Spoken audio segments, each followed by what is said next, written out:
Hi. Und schon mal das Lächeln, kannst du es auch mal sagen? Hi. Okay, super, danke. Ich bin der Tobi, das ist die Kurzform für Tobias Alexander Radka und ich bin der Filmkomponist für diesem Projekt.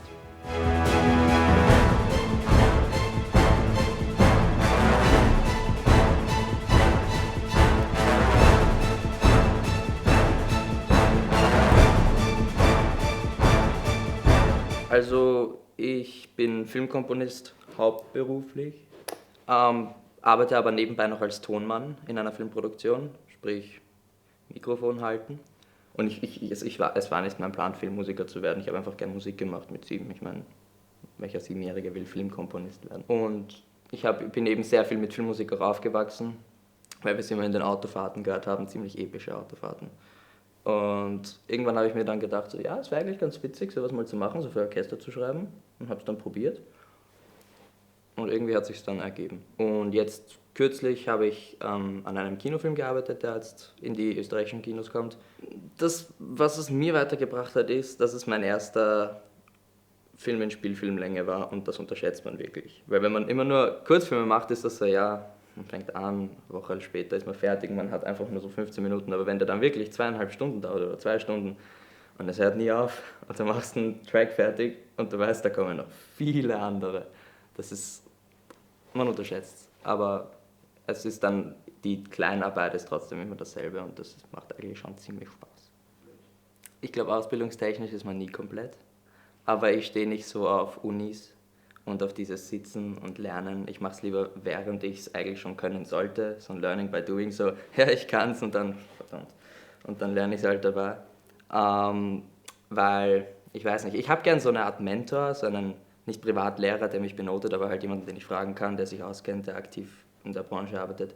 Aber ich setze mich echt nicht gern irgendwo in so einen Saal mit 100 Leuten und schreibe mit und lerne das dann und mache einen Test und dann sagt man eine Zahl, ob ich es kann oder nicht. Weißt? Ja, nein, also Workshops besuche ich schon, das ist auch für mich was anderes als eine Uni. Weil da macht man halt wirklich aktiv was, da sitzt du oft mit deinem Laptop dort und dann heißt es, weiß ich nicht, vertonst die Szene und man knüpft auch eher Kontakte dort, weil das sind halt Leute, die wirklich in der Industrie arbeiten, drüben in Hollywood meistens. Und das ist einfach, ich finde es spannender. Und du kriegst auch keine Benotung am Ende. Du kannst nicht durchfliegen. Es ist einfach, du gehst hin, lernst was und gehst wieder. Und das ist irgendwie angenehmer. Ja, ich habe momentan einen Mentor, also ich bezeichne ihn gern so. Es ist Joe Kramer, der Komponist von Mission Impossible 5. Den habe ich bei einem Workshop kennengelernt. Wir haben uns eigentlich recht gut verstanden von Anfang an und stehen auch noch in Kontakten, wenn ich Fragen habe oder sowas oder zum Beispiel irgendetwas brauche, wie eine Partitur von irgendeinem Lied, weil ich es gerne analysieren würde, um mich selber zu verbessern, dann kann ich damit zu ihm gehen und oft hat er es dann. Okay, ich kenne mich leider nicht viel mit Musik aus, deswegen weiß ich nicht, was eine Partitur ist. So ein Zettel mit Noten. Okay. Also wenn ich mir Filmmusik anhöre oder in einem Film sie mitverfolge, da gibt es für mich nicht Kriterien, was es gut macht oder was es nicht gut macht. Es muss einfach funktionieren mit dem Bild. Ich muss schon nachvollziehen können, warum es jetzt so klingt, wie es klingt. Aber ich finde es auch irgendwie cool, wenn ich es nicht nachvollziehen kann, weil dann ist es so, ich meine, es funktioniert, aber ich wäre nicht drauf gekommen, weißt du. Es ist irgendwie einfach, wenn es gut ist es gut, es gibt da keine Kriterien für mich. Also mein Lebensziel wäre es, Filmmusik so professionell zu betreiben, dass ich es als Hauptberuf haben kann und keinen Nebenjob brauche, dass ich davon leben kann. Wie ich vom Projekt erfahren habe, witzige Geschichte. Der andere Tobi und ich gingen ja in dieselbe Schule und eine ehemalige Lehrerin von mir hat mich gefragt, ob ich ein Promotion-Video für sie machen kann. Und ich habe gesagt, dass ich das eben nicht mehr mache, aber ich kenne über eine Freundin kennengelernt und den Tobi Face. Ich habe ihn dann angeschrieben, weil wir haben uns zwar schon auf Instagram gefolgt, aber noch nie ein Wort gewechselt. Und ich habe ihn dann bin da mit der Tür ins Haus gefallen und gesagt, hey, schau mal, ich weiß nicht, ob du die Lehrerin kennst, aber die wollte ein Video von mir und habe ihm das Projekt prinzipiell abgegeben. Und dann war so kurze Stille, so ja, danke, passt. Dann irgendwann ist er noch gekommen, so ja, ob ich interessiert wäre, an seinem Kurzfilm mitzuarbeiten. Und ich meine, ich bin immer interessiert, an einem Film mitzuarbeiten. Und wir haben uns dann auf einer Café-Schau getroffen, hat mir davon erzählt und hat mich eigentlich überzeugen können für den Film. Und, ja. Ich muss sagen, der Tobi, vielleicht liegt das am Namen, aber ist ein sehr angenehmer, nicht Mitarbeiter, aber eine sehr angenehme Person, mit der man arbeitet, weil er schätzt alles sehr, was man tut. Und er hat zwar irgendwie so seine Vision, also da kann man jetzt nicht wirklich viel dran rütteln, was er haben will, will er haben, aber er ist sehr kompromissbereit, was sehr angenehm ist, weil das engt natürlich mich jetzt nicht ein. Also ich kann schon mit meinen Ideen kommen, ich habe auch schon mal meinen Senf dazugegeben und ihn mal überzeugen können für meine Idee. Aber sonst, es ist sehr angenehm, er ist sehr dankbar und er findet eigentlich alles immer gut und sein Feedback ist immer sehr freundlich. Er hat mich noch nicht verletzt und das wird auch hoffentlich nicht passieren.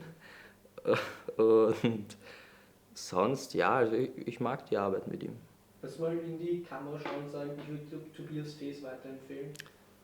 Ich würde Tobias Fees weiterempfehlen.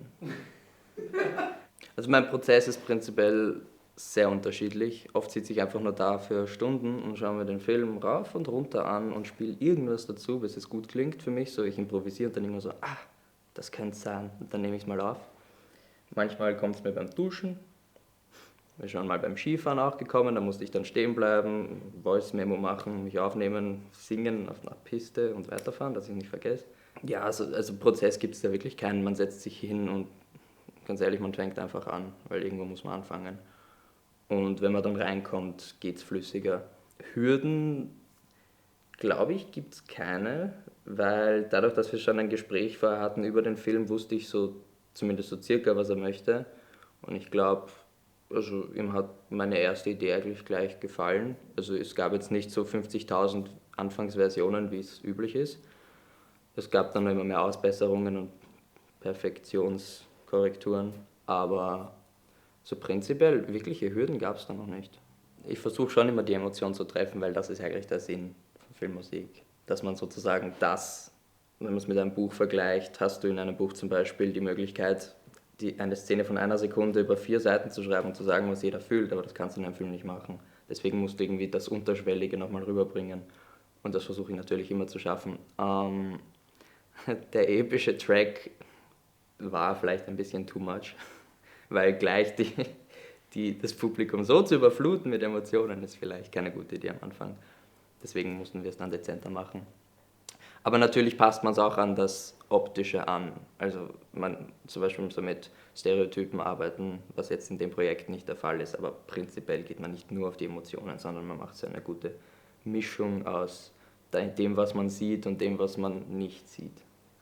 Also ich finde es extrem wichtig, dass wir die Rolle, also dass wir allgemein die Frau in den Vordergrund stellen und somit den Feminismus ein bisschen ankurbeln, weil ich finde, als Filmschaffende haben wir eine enorme Verantwortung, weil prinzipiell die Filmwelt einen riesen Einfluss auf unsere Gesellschaft hat, vor allem auf die kommenden Generationen, weil man immer zu den Filmstars aufsieht und wir haben prinzipiell auch also vor allem in Hollywood viel zu wenige Frauen hinter der Kamera, vor der Kamera ja, aber hinter der Kamera ist fast keine. Das muss man schon richtig gendern. Ich finde es einfach extrem wichtig, auch in der Filmmusik zum Beispiel, wirklich in der A-List in Hollywood ist eigentlich noch keine einzige Frau. Das kommt jetzt dann, also es hat sich schon eine etabliert, aber es könnte dafür, dass wir in 2019 sind, viel mehr sein. Okay, das heißt, Tipp an alle Regisseure in Zukunft, lieber Frauen engagieren und nicht dich. Wie man mich findet, man findet mich eigentlich ziemlich leicht. Man muss nur meinen Namen eingeben und schon poppt irgendwas auf von Facebook oder Instagram. Man kann mir gerne auf Instagram folgen, ich freue mich über jeden Follower. Meine E-Mail-Adresse lautet tobias@tobiasalexanderradka.com und auf Instagram heiße ich Tobias Alexander Radka, alles klein geschrieben und zusammen. Gern folgen.